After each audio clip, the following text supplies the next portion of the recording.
Reconciliation is a classic New Testament concept. Its central meaning is the overcoming of the feeling of hate, of hostility, wanting vengeance. Peter Riedemans, an early 16th century Hutterite bishop, said it clearly, "Now if vengeance is God's and not ours, it ought to be left to him and not practiced or exercised by ourselves. There is therefore no need for many words, for it is clear that Christians can neither go to war nor practice vengeance. Whosoever does this has forsaken Christ and denied Christ's nature." During the 16th century Reformation, Mennonites faced persecution by both Protestants and Catholics.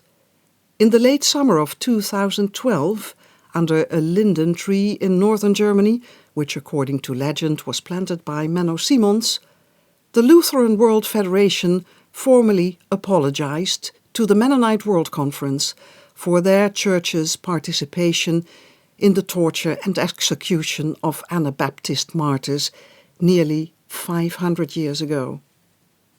It was a big gesture, as impressive as the meeting between 78-year-old Gertrude and teenager Hans. He had broken into her house and she unexpectedly walked into him.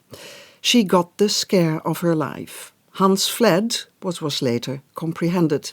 It turned out both of them never slept well after the experience. What is reconciliation? The process of finding a way to make different ideas or facts or experiences exist or be true at the same time. It was Gertrude's wish to meet Hans, for she thought of her Mennonite background, "Vengeance is not mine." They talked, both extremely nervous.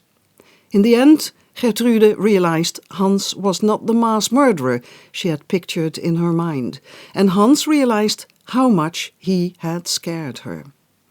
She slept so much better that night, and so did Hans, after doing community service.